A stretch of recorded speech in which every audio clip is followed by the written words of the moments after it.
What is going on, everyone out there? We are back with another episode. Appreciate you guys for tuning in. This is our reaction to the end of the season press conference with GM of the Indianapolis Colts, Chris Ballard. I am Culture Shock, but I am not here alone. I am with my guy, Landon. Landon, how are we doing today? A little bittersweet, man, because right now in front of me, I got the Houston Texans in a playoff game on my television. You ever seen that Yu-Gi-Oh meme where he's like, "It should have been me"? That's that's what I'm feeling right now. It should have been me. Should have been us in this spot. But especially too, I mean, we've already beat the Cleveland Browns once this season. So, you know, Yeah, it's definitely could have been us. This is something that should have happened, but you can't have everything, and it's a blessing in disguise. And we definitely want to get our thoughts on, Ballard's thoughts on the end of the season. But before we get to Ballard's thoughts, I gotta get your thoughts, your perspective of how the season went. Just a brief thoughts of the outcome of the season and how the Colts. well, I mean, you know,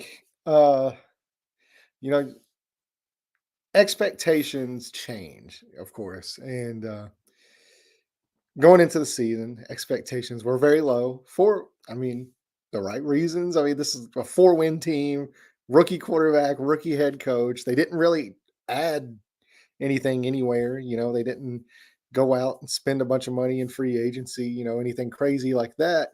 A few pieces here and there, but nothing major, starting very young on, through the whole team basically. And so we didn't know what to expect, and it ended up going good. So about halfway through the season, things are looking good. All the way until the end of the year, this team had a chance to make the playoffs. So you never want to say, there's a bright spot in losing and missing the playoffs, and it's even more, I guess, hurtful because the Jaguars choked, and that would have given the Colts the division championship, and um, I mean, yeah, it sucks because these guys, their careers aren't that long. I mean, you know, Quentin Nelson, Ron Kelly, DeForest Buckner, Kenny Moore. I mean, these guys are now, pushing 30, and you don't know how much longer they have. So anytime you have a chance to be in the playoffs, to win the division, to possibly, because once you get in the playoffs, anything's possible. To make a run, you want to accomplish that. Whenever you don't, it is disappointing, but you can definitely see the arrow is pointing up, for where this team's headed, much completely 180 from where we were sitting here last year at this time. Um, this it's completely different now. And so as we look on to 2024, there's a lot of hope, a lot of excitement. And, this is going into this off season to know that we have our head coach, we have our franchise quarterback, we can attack this off season. It's definitely encouraging for sure. Absolutely, and that's definitely a credit to our GM Chris Ballard. I think Chris Ballard had a really good offseason. I think he hit some points that that you seen the previous season, and he went out there and attacked. He actually made a free agent splash in the offseason, with Ibukam and those guys, and even Rodney Harrison. I'll give him credit for that because I mean he was just a guy picked up off of the street in the middle of the year, and he pretty much played pretty good in my opinion. So I definitely think Chris Ballard deserves some credit. I know a lot of people slandered Ballard over the years, even this year, but I think he definitely deserves his credit because if you look around the NFL, it's not easy being a GM of an NFL team, man. The season, the opportunities are endless. Anybody can make it in the playoffs. It's a winning situation. So definitely, I give my kudos to Ballard this offseason. I think he did an outstanding job, and I'm excited what he's going to do next year, man. Yeah, for sure. Uh, I've had my defense of Ballard. Like, it's so weird because he's dealt with so many things that most GMs will never deal with in their career. It's like you said, it's a very difficult job, but his job has been increasingly difficult given the circumstances that he's been placed under. You know, we can go through the very long list, but even just this year, the um, the JT contract situation, the Isaiah Rogers, suspension, all that with the NFL, Grover Stewart getting suspended, the Dallas Flowers going down, the Isaiah McKenzie suspension, and and Tony Brown Jr. involved with that. Then I mean, just even yeah, the Drew Isaiah Ogletree Rogers too. Yeah. stuff. Yeah, Drew Ogletree stuff. I mean, it's just like one thing after another, just boom, boom, boom. Like it's never just like a normal off season. It's never a normal week. There's always some kind of drama. There's always some kind of like crazy stuff going on. Um, and I mean, and this is going back for years. I mean, like even going into like his first off season might have been really the most stable offseason that he's had. Whenever he first took over the team with Chuck Pagano, and you think like, well, Andrew Luck's out, but Andrew Luck's going to be here for the long haul. You're able to build around him, and it's from the moment 28 and like 2018 was a fantastic year. Colts get into the playoffs. They beat Houston in the playoffs. They go on, they lost in the divisional round, but they won a playoff game. And everything was looking like this team was set up for a Super Bowl run for, the next 4 or 5 years with Andrew Luck. And then from that offseason on, it's been chaos every year. It's just been strict, like just straight chaos. So while acknowledging all that, you also have to acknowledge like some of this chaos was caused by some of his decisions, especially at the quarterback position. Um, so I mean, it's very difficult to get into like year 8 with one playoff win, no division titles.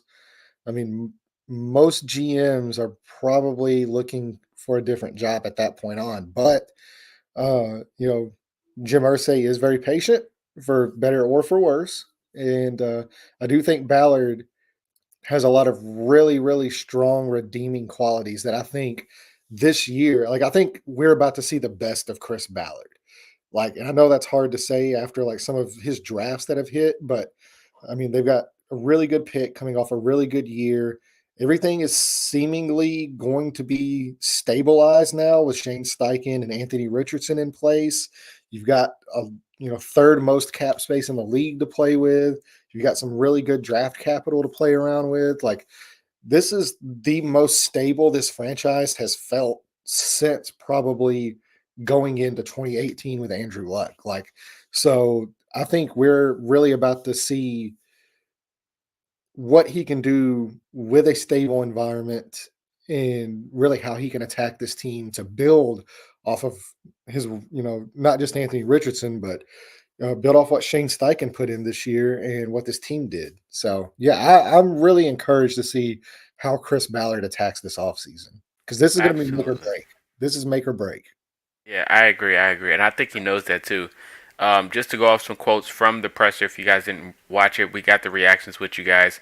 But he did mention how having a rookie quarterback gives you a little bit more leverage to make some splashes at free agency this offseason. So I am expecting him to make some type of moves this year. I know he made some last year, but I think he's going to go for a bigger target. But we always got to be aware that there's some players out there that hits the market that's not really on the market, and he mentioned that as well. So I know there's guys that Colts fans are looking for right now that's hitting free agency, but they're not fully available. They're just in contract negotiation talks, and that's going to be like a guy like Michael Pittman Jr. as well, that we'll talk about later. But you did mention guys like Grover Stewart, Jonathan Taylor, and Shane Steichen, and just a few quotes that Chris Ballard had in his press talking about those guys. He mentioned, bringing back Jonathan Taylor, and he said, bringing him back was, Jonathan Taylor being a Colt was the right thing. So, he was definitely, going to come back. Having contract negotiations with a running back in general is a very tough situation because we know how the running back market is, and we know how valuable they are to the team and a guy like Jonathan Taylor. So, I'm just glad that they got that figured out moving on forward because even though we didn't make the playoffs, but I think Jonathan Taylor, in my opinion personally, I think he's shown some flashes. Like even you can attest to it because you mentioned it. Like we need him on this team. He knows Ballard knows how important he is to Anthony Richardson's development, and he knows how explosive he is to that offense and how dynamic he is as well. So I think bringing him back was just the right thing. Well, yeah. Well, I mean, like, look at what just happened. This last game of the season against Houston. I mean, like, if they even had average quarterback play in that game, they're probably, I mean, like, there's a very good shot they win that game. Strictly because Jonathan Taylor was able to shoulder so much of the load on offense. So I mean, it's not even like you need just like great quarterback play. And I mean, obviously, if you get great quarterback play with Jonathan Taylor, I mean, you're cooking with gas. But he's shown that he's able to carry the offensive load, not just in certain games, but even going back, to an entire season. He's shown he can handle that. And if you can just get average quarterback play around a special player like that, it really allows your offense to perform at a really high level. And so I think like that's kind of the hope. And I know he's kind of said at the end, he's like, I think we see the best of Jonathan moving forward. And once again, that goes into stability. This offensive line seems like it's stabilized. Ryan Mm. Kelly doesn't seem like he's going anywhere. So you expect they're going to return everybody back next year for another run. And as well as that unit played this year, like he's going to have stability on the offensive line. The added addition of a healthy Anthony Richardson in that lineup is going to just open so many more things for him. Um, yeah, I think Jonathan Taylor, it was a very good move to sign him. Normally, I'm against paying running backs, but he's more than just a running back. He's, you know, the engine of this offense. He makes everything run.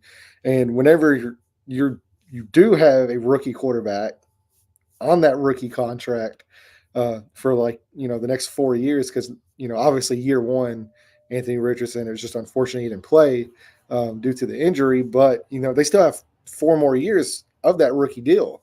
You hope that he's the guy, and you're moving forward with that. But it allows so much more flexibility, so you're able to sign a running back to a contract like that, and not break the bank and not hurt your franchise and your cap space. Yeah, absolutely. And he did credit Tony for a great job what he did with the offensive line. Acquiring Tony for as a coach, Tony Soprano was pretty good, man. He did some things that was questionable that we didn't expect. I know we had a lot of questions with this offensive line going into the season, but it feels like everybody started to go back to their normal selves. And I think he mentioned how Bernard Ryman took a big step up this year. He Huge said he step. was, yeah, he was talking about how Quentin Nelson looked like he was back to his old self. So shout out to the coaching staff for sure. For getting these guys back to seeing what we used to seeing. And you mentioned that engine with Jonathan Taylor. And Colts fans know a lot about engines, so I definitely agree with you at that point. He mentioned Grover Stewart, how you talked about him as well. He mentioned how Grover Stewart is a guy we would like to have back, and you've seen how pivotal it was when Grover Stewart was gone. And he mentioned, how people make mistakes and things of that nature, and they're disciplined their guys, and Grover is one of those guys. He something happened in the offseason that he didn't think was going to be, a issue, but having Grover Stewart back on that field was definitely something that Colts defense needed because he's very important in that run game. So I definitely feel like Grover Stewart has to be back on his team in this offseason. Yeah, absolutely. I mean, he has been really the quintessential cult player. I mean, this is a guy you want, drafted in the fifth round, works his way up, into a starting role. And then not only that, but outperforms, once he gets into that starting role. I mean, he's a Pro Bowl caliber defensive tackle there, at nose tackle. And um, he represents the city in a very positive way. He's a leader in the locker room. His play on the field has been fantastic. Those are guys you want to keep around. Those are guys you want in your locker room to help lead the locker room, to help mentor young guys, and to help you win on Sundays. Absolutely. And he mentioned Shane Steichen. We talked about Shane Steichen a little bit earlier. He mentioned how authentic it was with connecting to the players. And that's just a testament to Shane. Shane is a tremendous coach. First time being a head coach for the Indianapolis Colts. Coming from, that championship experience with the Eagles, bringing him over, it was a thing of beauty. And we always praise how Shane Steichen and his ability to coach this team and wield them week in and week out. And we always talk about if we're down 20 or down 15, we trust Shane Steichen. That's the testament to just how good of a coach he is. So definitely give credit to Shane Steichen this year as well. tremendous job. He should be in the coach of the year conversations. He don't even have to win it, but I think he should definitely just be accredited that nod in the conversation for sure, just to how good he did this season with this roster. Yeah, for sure. I mean, Shane, you know, it's been really fun to watch just even his growth, like as the seasons went on, and the things you want as a coach. I mean, like these guys, for the most part, I mean, because you're always going to have lapses throughout the season. I mean, it's just the NFL. Like every team's going to have bad games. You're going to probably have 2 to 3 of them every year, unless you just have a crazy, just talented roster. I mean, and teams still find a way to win sometimes, even with bad games. But the Colts' bad games where they came out and just looked completely unprepared and didn't know what they were doing, like they were very, very few. I can don't think of maybe like 2 of them just off the top of my head. Um, and for the most part, that team coming in prepared, ready to work, the energy level, execution really, I think, is the next step, for this team is uh because he's dialed in just all the time, like play calling wise, like some of the plays he called throughout the season, man, like it was incredible to watch, like just the perfect moment he would call the perfect play. And this was time and time again. And the next part about that is just like player execution. And we really kind of saw it even, this last game where he had the absolute perfect play dialed up. I mean, on that fourth down, just the players didn't execute it. I mean, whenever you're running through attrition, you got quarterback two, running back three or four, um, it's going to be a lot harder in that instance to make that happen. But as a play caller, as a head coach, as the leader of this franchise, he's completely come in and done wonders in this locker room. The accountability he's had throughout the entire season in the locker room. That's what great teams are built off of. And if you know, he keeps building laying the foundation this year, he keeps building upon that foundation, there's no doubt in my mind, like he can lead this team to a Super Bowl. Yeah, absolutely, absolutely. You mentioned execution. Ballard definitely mentioned that in the presser as well, especially going back to the last game of the season when it came down to one play. He mentioned that it did not come down to Tyler to why we lost. He mentioned how the Colts spotted the Texans 7 points Yeah. at the beginning of the game. So, I mean, I totally agree 100%. It definitely did not come down to that play. So, he said that also that the Colts fans was a slander in Tyler where he did the same play against Pittsburgh. So he thought it was funny how it come down to Tyler and that blame as well. But I agree 100%. The game did not come down to Tyler.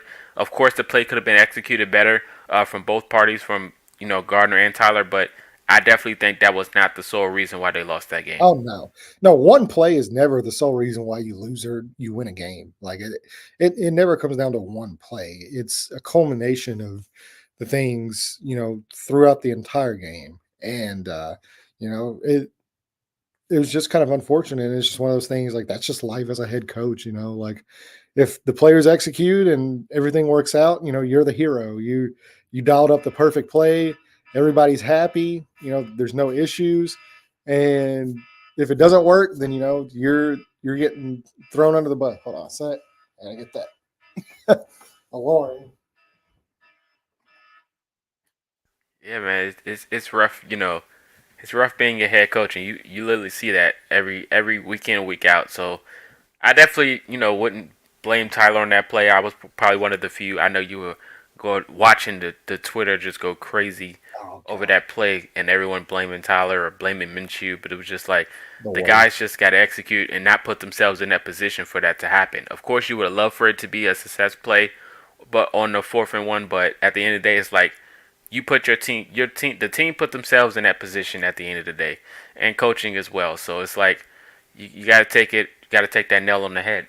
Yeah, and I mean, like you had a chance, like gave yourself a chance to win the game, and give yourself a chance to go to the playoffs. And um, I mean, most most of the time we've seen it countless times. just even in this franchise, when your starting quarterback goes down for the year, a lot of teams fold. A lot of teams fold in that moment, and they're not even sniffing the playoffs. And that's a huge credit to Shane Steichen having these guys prepared, putting them in the position to succeed. And it's just kind of unfortunate the way it ended, but it's I don't think it's anything really wrong with Shane because I mean, what more do you want? At that point, you you dialed up the perfect play, had it got wide open. I mean, there's not really any more you could ask for other than to get a guy just wide open. So it's just kind of unfortunate, but yeah, I don't blame Goodson. I don't blame Shane. I mean, should he have made the catch? Yeah, probably. Should Gardner have thrown a better ball? Yep, Absolutely. absolutely. Yeah, I mean, like it's a culmination of things. But that one play did not lose them the game. Like you said. So, yeah, it's kind of just all I have to say on it. Absolutely. And the guys we mentioned just Garner just now. Ballard mentioned that there's guys in that locker room that believes in Gardner. And someone asked him about Gardner coming back next year, and he said that Gardner wants to be a starter. He said he admired how Gardner knew, that he wasn't going to be able to start on this team, and he knew Anthony Richardson and everything. But even though Gardner was a backup, he still practiced as if he was the starter. So Ballard said he admired that, as coming into the season and just taking the protocol. So shout out to Gardner Minshew. If he does come back, it'll be amazing. But if he goes elsewhere, totally understand. I know the opportunities are going to be endless just to how he handled the season. With all the injuries and everything going on with the quarterback position. So shout out to Gardner Minshew definitely for a good season. Could have been better, but we still had a chance to make the playoffs. So he did his just due. So definitely Gardner Minshew. The quote was Ballard said that with Sam Ellinger and Gardner Minshew, they knew they were the two, but they worked like they were the one, and they both have opportunities, to play on other rosters. So it's going to be interesting to see what happens this offseason. Yeah, the quarterback position, just in general, I think is going to be very interesting to still watch.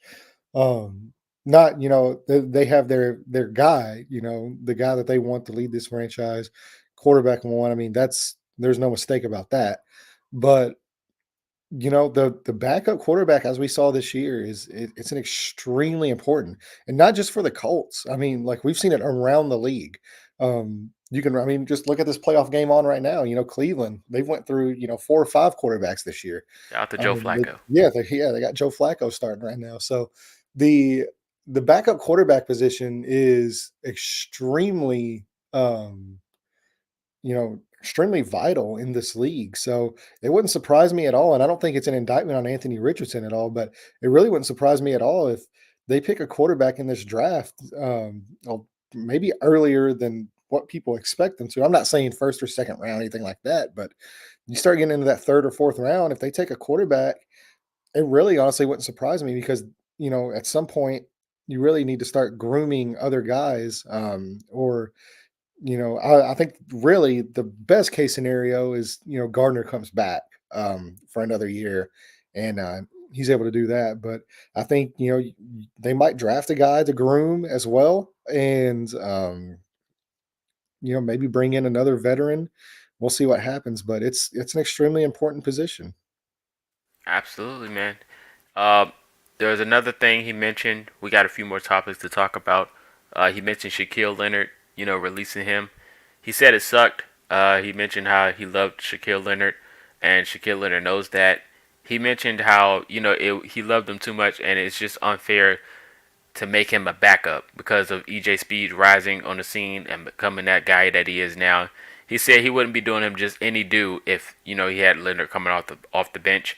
So they wind up letting him go, and I think that's fair. Obviously, the talent that Leonard has, and all of he's been through to work to the position he is now. Of course, injuries pay a toll, but you know that the guy that you have in that locker room, if he has a chance to start elsewhere, you would do him that favor. And I think that was, I think that was pretty reasonable when he mentioned Shaquille Leonard in the press conference. Yeah, I mean, it, there's pretty much exactly what you said there. I mean, there's not really much to add to that, but yeah, I mean, I agree with exactly how he handled it. He's done way too much for this franchise and really for the city and stuff to just make him inactive and make him miserable. Like guys like that, and it also speaks volumes to the locker room as well. That like, hey, we're not going to hold you hostage here. If um, for whatever reason something does happen and we feel like we need to move on in a different direction, like we'll give you an opportunity to go find playing time in this league. Like, and that's really what most guys want. They just want playing time. They want a chance to prove themselves, and whether it's here or somewhere else,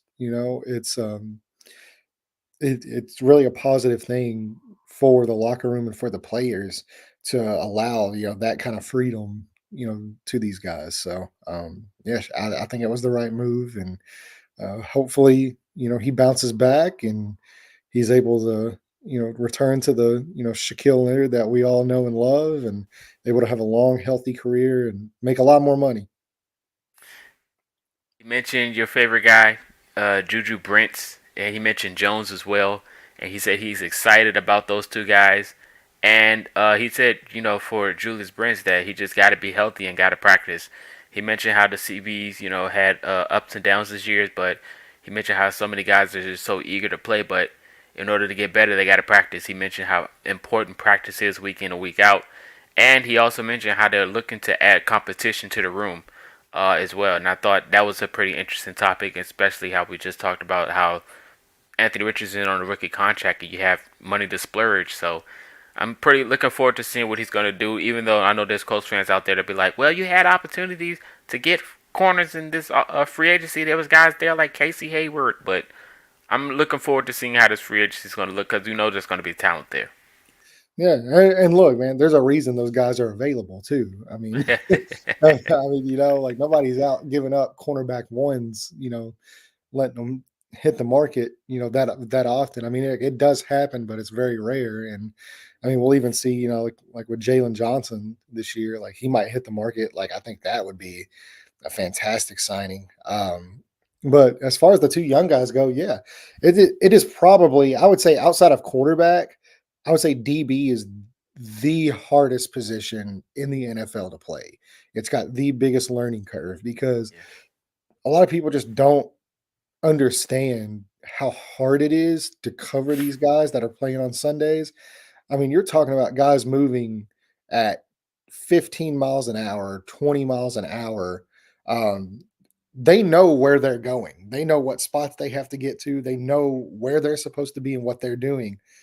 You don't as a DB. You're reading everything. You're reading the quarterback, you're reading the receiver, you're reading, the formations and where these guys are lined up. You're reading if their left foot's in front of their right foot or if their right foot's in front of their like, Chess what match. yeah, I mean, you don't know where they're going. And if, one misstep, and we saw it this weekend or this last game, like just one little misstep. I mean, if you're pedaling backwards or you're running backwards and you just even have a slight hiccup, these guys are going to take you deep. I mean, you're getting burnt, and then you'll have everybody online calling you awful and burnt and all that kind of stuff. But it is outside of quarterback. I think it is the single hardest position in the sport to play, and there's such a learning curve for young guys.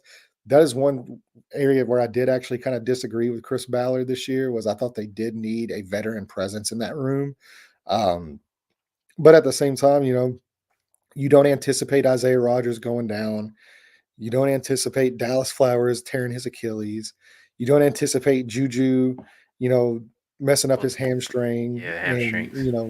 I mean, they had a lot of attrition at that position this year, a lot of really unfortunate injuries. And most of the time, that's not going to be the case. I mean, like, you're going to have injuries every year. It's just a nature of the business. But for one position specifically to just be that snake bit, it's very rare. So I would expect a bounce back.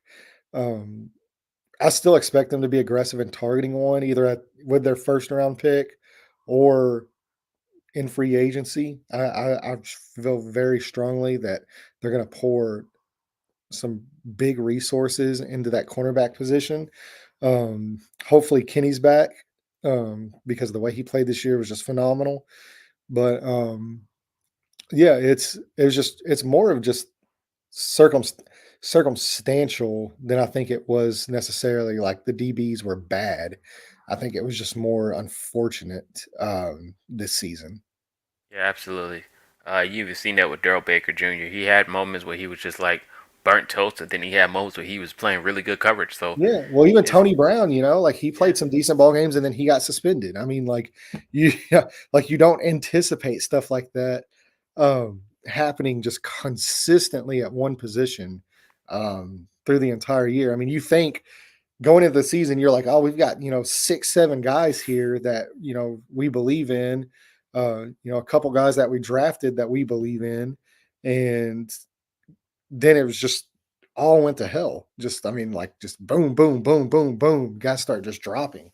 And I think the only guy that really played that started, I mean, like once he got the job, he didn't lose it, and he played the majority of the season was, Jalen Jones. Jalen Jones. Yeah, Um, and he's a seventh round rookie, and he punched way above his weight class this year as far as his play goes. So yeah, it's gonna be interesting to see for sure how they attack it. yeah, for sure.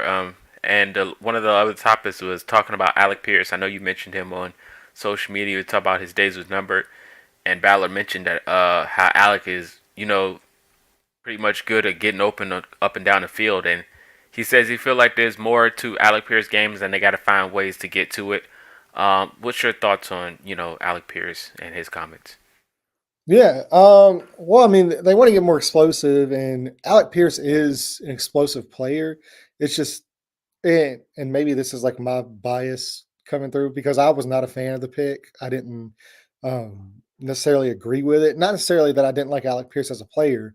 I just didn't like the spot he was drafted in because he is so one dimensional in what he can do that it's very difficult for me to really love a player's game whenever like if every condition has to be perfect for you to be able to make plays on the roster, then I don't know if you're necessarily like a starting high caliber player at that point. I think he's much more of like a um wide receiver for like, a guy that they just utilize and spent like certain packages that you can take guys deep, those deep shots, that kind of stuff. But that's not to say that he can't, develop it, which I think is kind of what they're hoping for.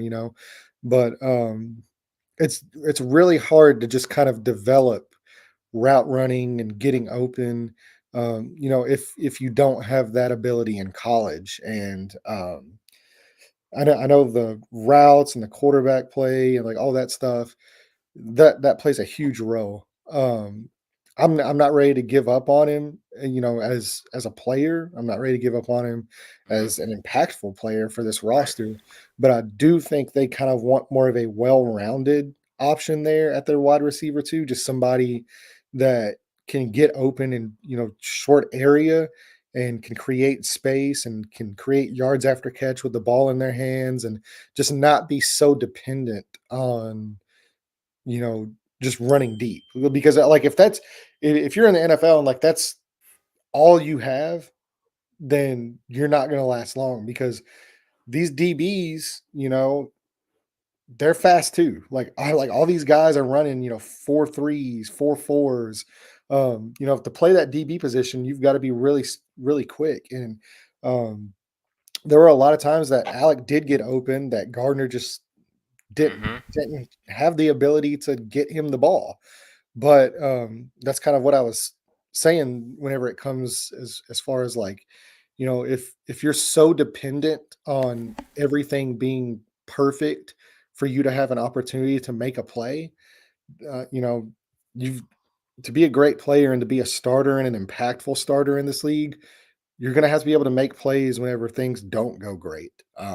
And I think that's kind of the next step for him is really working more on just, his release packages, getting, the route tree and just that kind of stuff. So I I very heavily expect them to target a wide receiver option in free agency or the draft. I think they're going to go pretty heavily in finding another weapon.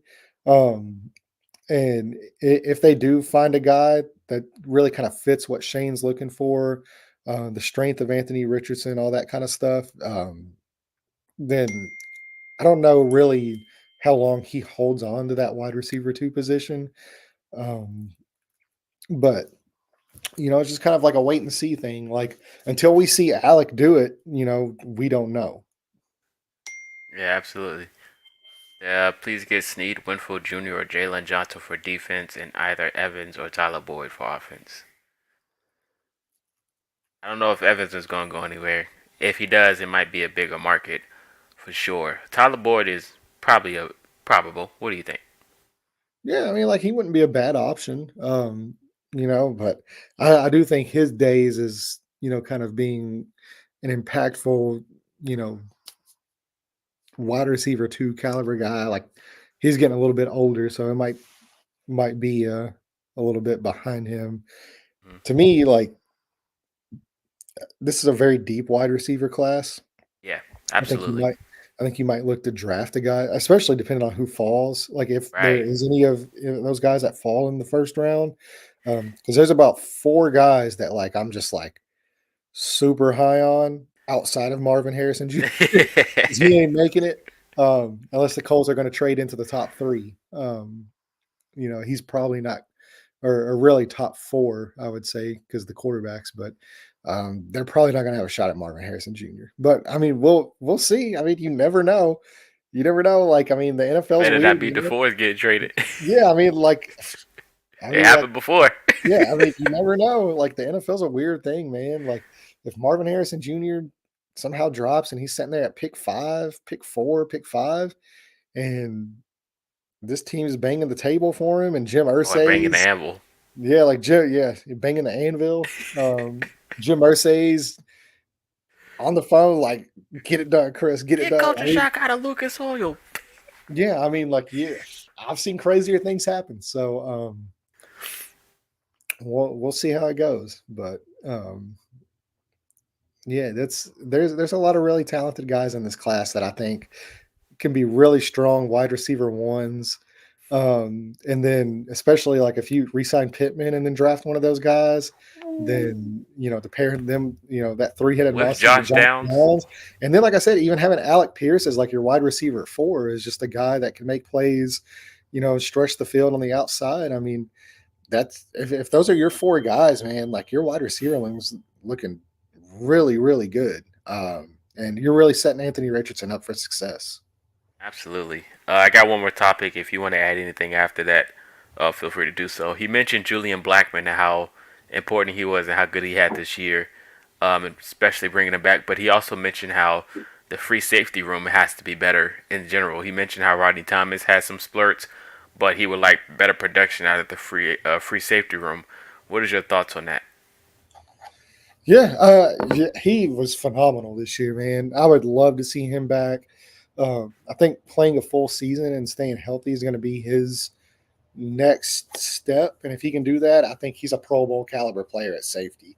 That being said, I really expect them to add to that safety room this year. I think, um, I think getting Scott back is going to be a big thing. Daniel Scott, who they drafted Mm-hmm. last year at Cal, who Yeah. we called on our draft show Yeah. at the end of the draft.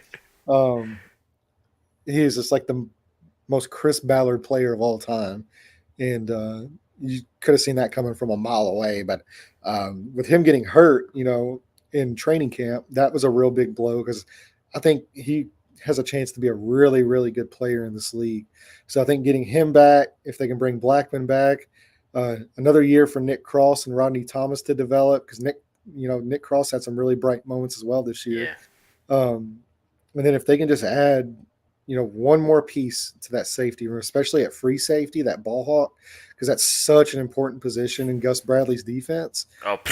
which it seems like, they are bringing Gus Bradley back. So Mm-hmm. that's such an important piece to that defense that, well, I mean, like we've seen it, you watched in Seattle, with Earl Thomas. I mean, Earl Mm-hmm. Thomas made that whole secondary work. Yeah. Um, So if you can, find a guy to play that type of role and to play it well at a high level, then it really allows you to open up the defensive playbook and get really creative and really do some good stuff. So that's a position I expect them to for sure get aggressive with. I think those are the three biggest ones to me. You could add edge rush in there, and I wouldn't argue it either. Hmm. Uh, but um, safety, cornerback, and wide receiver, I think are going to be really really strong spots that they're going to have to address and get aggressive with.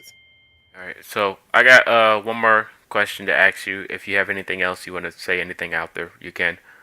You mentioned Gus Bradley and him coming back. You shared your thoughts about Gus Bradley this season. What are your thoughts now after hearing that? I mean, like, I don't disagree with it. I see where it comes from because continuity is such a big thing in the NFL. And I'm like, this is now going to be these guys' third year, second year, third year with Gus Bradley and his coaching Hmm. staff. And so you should know the system pretty well. It should allow you to play faster, think less. It should kind of start being second nature, to some of these guys. I don't necessarily agree with his coaching style very much. That's really where the discourse is with me and Gus Bradley is, the lack of adjustments, the lack of, if something's not working, you can't keep doing the same thing. I mean, like, insanity is trying the same thing over and over again and expecting different results. And if something's consistently beating you, you're gonna have to, make an adjustment. And really, we kind of saw that, uh, you know, with Nico Collins this last. I mean, like, this was like really their only viable option at wide Looking receiver. like Derrick Henry at wide And receiver. yeah, and I mean, like, he's the one guy that they did not cover. They could not cover him. Um, and so, I didn't agree with the game plan, and that's really kind of where I am with Gus Bradley. Is like I don't really agree with his game plans, his lack of disguising coverages, his lack of making it difficult on guys. But I do see from where like a player's perspective, where it is really good because on the flip side of that, these guys aren't disguising, they're not thinking, they're able to go out and play fast, really use their athleticism, use their gifts, and really impact the game with their play that way. And you're not putting too much up there, in their heads for them to think about. It's like just line up, beat your man, do your job. And in order to do that, you got to have the horses to do it. And I don't think they really had, especially in the secondary. I don't think they had the horses to do it. Um, no pun intended, but That it's that's kind of why I think like safety and cornerback. I think they're going to be really aggressive in addressing those positions, and if they can get better coverage out of the linebacker position, better coverage on the back end, I think this defense can now take the next step because um, one of the few things that I do agree with is, like I said, continuity. I do agree with the continuity because you don't want these guys having to come in and learn a whole new system all over again with all new coaches. I mean, because that puts you right back at square one, um, this off season. And so I think, they're going to have another year to grow upon, what they've implemented the last 2 years. And if they don't take a step forward this off season, and, this coming up season in 2024, I think that's whenever you really start to look like, okay, maybe we really need to make a change here. Yeah, that's a good point. So I agree with the continuity thing. We mentioned that as well. We've seen that with Kenny Moore because Kenny Moore was one of the biggest questions this year, especially after he played year one under his Gus Bradley system. So I mean the improvement is definitely possible. So opportunities are endless.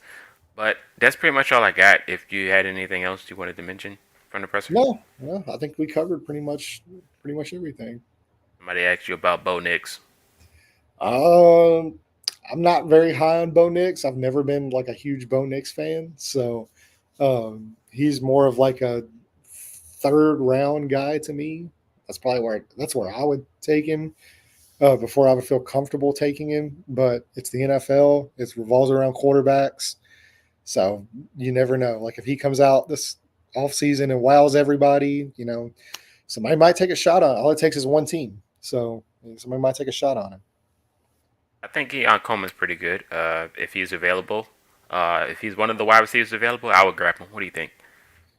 Yeah, I'm not like a huge Keon Coleman guy, just because his skill set is like I said, like he is kind Is of he very like Alec limited. Pierce to you? Yeah, a little bit. Like he is very limited in what he can do. He doesn't create really huge separation. Like that's really what I'll look for in wide receivers is guys that create, you know, great separation in college. Guys like Josh Downs. That's why I was so high on Josh Downs is because he just consistently got open in a myriad of ways. You never really saw. I mean, and he was great at the contested catch stuff too. Like he could do that. He can do the contested catch, go up over guys, make plays in college. But he was also a guy that you could line him up on the outside. You can line him up on the inside. He's going to get open. And normally, like it's kind of more of like a red flag with me with guys that like if your only way of getting open is just to run straight, then I'm probably not going to be very high on you. Now there are some guys that are dominant at that, and like if you're like dominant at that, like look at Randy Moss as an example. Like nobody can guard Randy Moss, but like this, like DK Metcalf is another one. Like Right. DK Met, like, but these are like generational athletic talents. Like these are guys running like low 4 threes, and unless you just have like generational athletic talent that just doesn't come around very often, and I don't think Keon Coleman does, then the lack of separation created, if every ball is a jump ball, you ever heard that? Like every Hmm. ball is a jump ball. If every ball is a jump ball, then personally for me, like I'm probably not going to be super high on you. Yeah. We mentioned that quarterback question earlier, Anthony, talking about drafting a quarterback or cutting Minshew. So just go back to the beginning of the stream. But yeah, Stroud has 17-1 quarter versus Browns. That makes me feel better. What's the score update in that game, Landon? 17-10 Texans. They Okay, just okay. scored again. Yeah. So, So but we yeah, yeah, CJ, he's a great player. There's no doubt he is a great all pro level talented quarterback. I mean, that's why he's the number 2 overall pick in the draft. Mhm. So that's all we got for you guys. Appreciate everyone for tuning in. I know the playoffs is here, so we won't hold you that long, but appreciate you guys for watching this. Whoever's watching after live stream, but that's all we got for you guys. We're gonna get up out of here. I know the Colts aren't playing this weekend, so you guys have time to go out and about and enjoy the weekend. Don't worry about football. It's not stress related, so this should be a peaceful weekend for you guys. But that's all we got. It's Coach Shock this landing. You guys enjoy the rest of your weekend, and we will see you guys next time.